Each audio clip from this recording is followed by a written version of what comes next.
பாருங்க, நம்ம இன்னைக்கு பாண்டிச்சேரியில நோனாங்குப்பம் அப்படிங்கிற இடத்துல இருந்து ஒரு 3 கிலோமீட்டர் தொலைவில் பாரடைஸ் பீச், சொர்க்க கடற்கரை என்று ஒரு கடற்கரை இருக்கின்றது.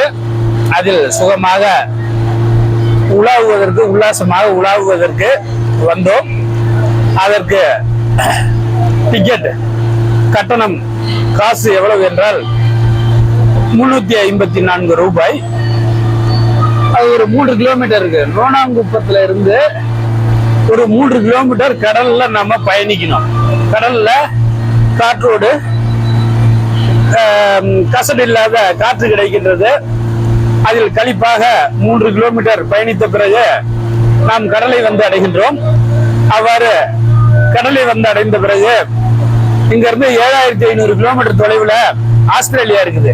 ஆஸ்திரேலியாவில இருந்து அதுக்கப்புறம் யாரும் சுவாசிக்காத பிராணவாயு, உயிர் வாயு எனப்படுகிற அசுத்தம் இல்லாத ஆக்சிஜன் காற்றை வாங்குவதற்கு ஒரு வாய்ப்பு, யாருக்கும் இல்லாத வாய்ப்பு தருகின்றார்கள்.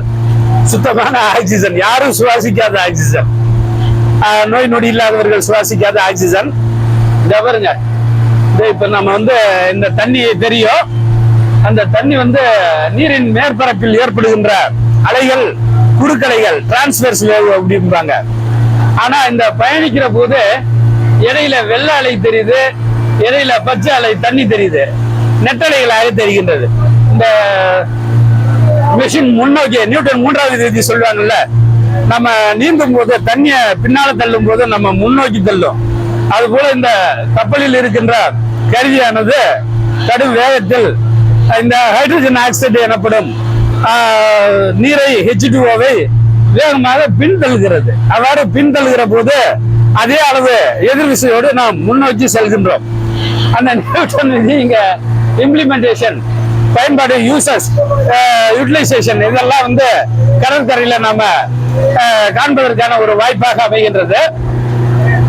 பாருங்க, இந்த கடல்ல நம்ம பயணிச்சுட்டு இருக்கோம். அதுதான் தீவு.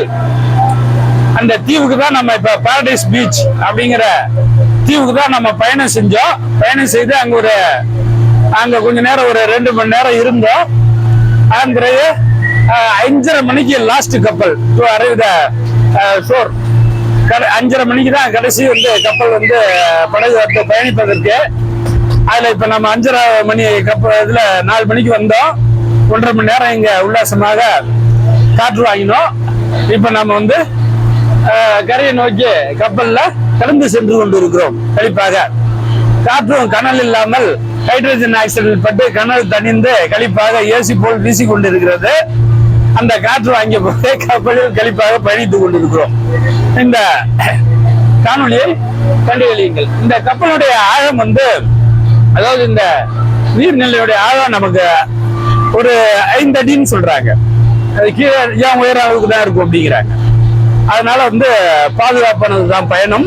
அதனால பயப்பட தேவையில்லை என்று இந்த பட ஒளியில் உங்களுக்கு பகிர்ந்து கொள்கிறேன். நன்றி, வணக்கம்.